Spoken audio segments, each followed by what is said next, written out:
আলহামদুলিল্লাহ, ইনশাল্লাহ ভালো প্রত্যাশা করছি। আসলে ইটস ভেরি এক্সাইটিং।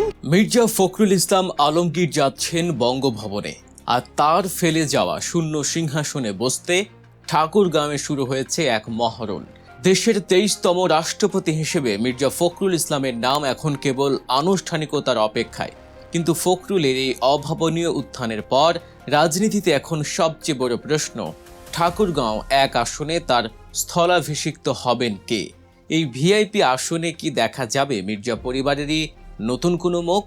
মেয়ে শামারুহ মির্জা কি বাবার হাল ধরবেন, নাকি ফখরুলের আপন ভাই মির্জা ফয়সাল হবেন দলের কাণ্ডারি, নাকি এই সুযোগে বাজিমাত করবে জামায়াত ইসলামী? জেল জুলুম আর রিমান্ডের ভয়াবহ নির্যাতন সহ্য করে ফেরা জামায়াত নেতা দেলোয়ার হোসেনের আকাশচুম্বী জনপ্রিয়তায় কি এবার ধসে পড়বে বিএনপির দুর্গ? আজ আমরা বিশ্লেষণ করব ঠাকুরগাঁও এক আসনের আসন্ন উপনির্বাচনের পর্দার আড়ালের সব হিসাব নিকাশ। বাংলাদেশ জাতীয়তাবাদী দলের মহাসচিব মির্জা ফখরুল ইসলাম আলমগীর সংখ্যাগরিষ্ঠতার সুবাদে রাষ্ট্রপতি নির্বাচিত হতে যাচ্ছেন। এই আনন্দের খবরের পাশাপাশি বিএনপির জন্য একটি বড় চ্যালেঞ্জও তৈরি হয়েছে। কারণ ফখরুল বঙ্গভবনে গেলে শূন্য হয়ে যাবে তার 3টি গুরুত্বপূর্ণ পদ: দলের মহাসচিব পদ, স্থানীয় সরকার মন্ত্রীর পদ এবং সবচেয়ে গুরুত্বপূর্ণ ঠাকুরগাঁও এক আসনের সংসদ সদস্য পদ। এখন সবার নজর ওই একটি আসনের দিকে। ঠাকুরগাঁও এক আসনটি সাধারণ কোনো আসন নয়, এটি একটি ভিআইপি আসন। এই আসন থেকে নির্বাচিত 4 জন সংসদ সদস্য বিভিন্ন সময় মন্ত্রী হয়েছেন। সর্বশেষ ত্রয়োদশ জাতীয় সংসদ নির্বাচনে মির্জা ফখরুল এই আসন থেকে 2,28,000 ভোট পেয়ে বিজয়ী হন। অন্যদিকে তার নিকটতম প্রতিদ্বন্দ্বী বাংলাদেশ জামায়াত ইসলামীর প্রার্থী দেলোয়ার হোসেন পেয়েছিলেন 1,32,000 ভোট। ফখরুলের মতো একজন হেভিওয়েট প্রার্থীর বিপক্ষে দেলোয়ারের এই বিপুল ভোট পাওয়াটা রাজনীতিতে বড় একটি বার্তা দিয়েছিল। এখন ফখরুলের অনুপস্থিতিতে এই আসনে উপনির্বাচনে কে হবেন বিএনপির প্রার্থী তা নিয়ে খোদ বিএনপির ভেতরেই চলছে তুমুল আলোচনা। বিএনপির প্রার্থী হিসেবে সবচেয়ে বেশি উচ্চারিত হচ্ছে 2টি নাম। একজন হলেন মির্জা ফখরুলের আপন ছোট ভাই মির্জা ফয়সাল আমিন, আর অন্যজন ফখরুলের বড় মেয়ে ডক্টর শামারু মির্জা। প্রথমে আসে মির্জা ফয়সাল আমিনের কথায়। তিনি ঠাকুরগাঁও জেলা বিএনপির সভাপতি এবং ঠাকুরগাঁও পৌরসভার সাবেক মেয়র। তৃণমূল রাজনীতির সাথে তার রয়েছে নিবিড় সম্পর্ক। ফখরুলের অবর্তমানে এই আসনে দলের হাল ধরার ক্ষেত্রে তিনি একজন পরীক্ষিত ও যোগ্য নেতা। ফ্যাসিস্ট হাসিনা সরকারের 15 বছরের শাসন আমলে যখন দলের চরম দুঃসময়, তখন তিনি নেতাকর্মীদের নিয়ে মাঠে ছিলেন, লড়াই সংগ্রাম করেছেন। তাই তৃণমূলের অনেক নেতাকর্মী মনে করেন ফখরুলের পর এই আসনের যোগ্য দাবিদার ফয়সাল আমিন। কিন্তু রাজনীতির মাঠে হঠাৎ করেই ঝড় তুলেছে আরেকটি নাম, ডক্টর শামারু মির্জা। মির্জা ফখরুলের বড় মেয়ে তিনি।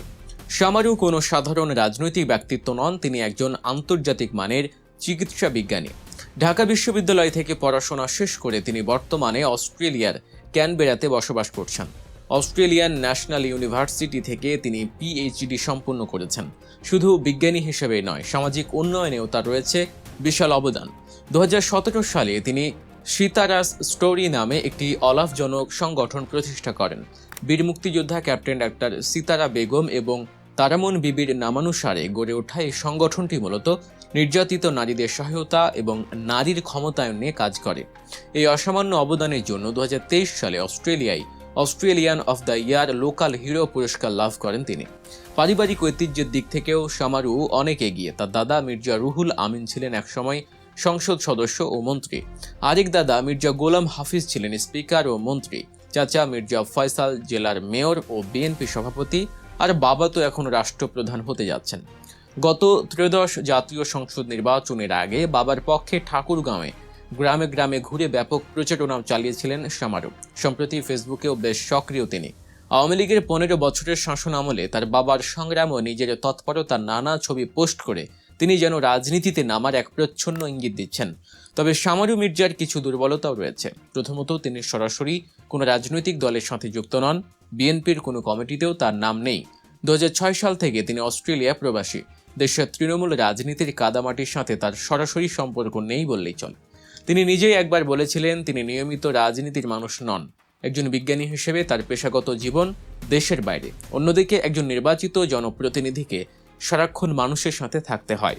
তাই শিক্ষিত, মার্জিত ও আন্তর্জাতিক খ্যাতিসম্পন্ন হলেও ঠাকুরগাঁওয়ের মতো একটি আসনে উপনির্বাচনে জয়লাভ করা সমাজের জন্য খুব একটা সহজ হবে না। এখানে প্রশ্ন উঠছে, বিএনপি কি তবে আওয়ামী লীগের মতোই ডাইনেস্টি বা বংশানুক্রমিক রাজনীতির দিকে হাঁটছে? এই সুযোগটাই কাজে লাগাতে চায় জামায়াত ইসলামী। তাদের প্রার্থী দেলোয়ার হোসেন এই মুহূর্তে ঠাকুরগাঁওয়ের সবচেয়ে জনপ্রিয় এবং আলোচিত নাম। দেলোয়ার হোসেন কোনো সাধারণ নেতা নন, তিনি শিবিরের সাবেক সভাপতি। শেখ হাসিনার আমলে তাকে চরম নির্যাতনের শিকার হতে হয়েছিল। মিথ্যা মামলায় টানা 55 দিন তাকে রিমান্ডে নিয়ে নির্যাতন করা হয়। জেলে তাকে মেরে ফেলারও ষড়যন্ত্র হয়েছিল বলে অভিযোগ রয়েছে।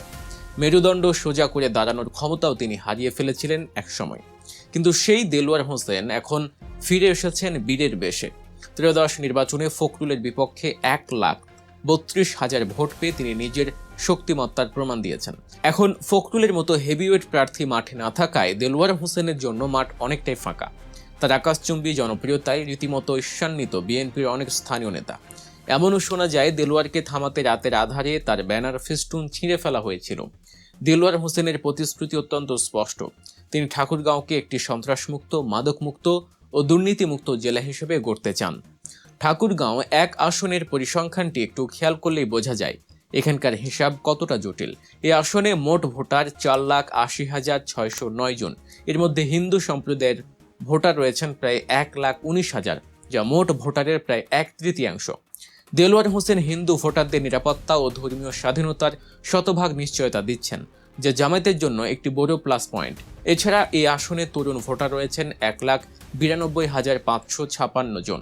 দেলোয়ার হোসেন বেকার মুক্ত যুব সমাজ গড়ার প্রতিশ্রুতি দিয়ে তরুণদের মন জয় করার চেষ্টা করছেন।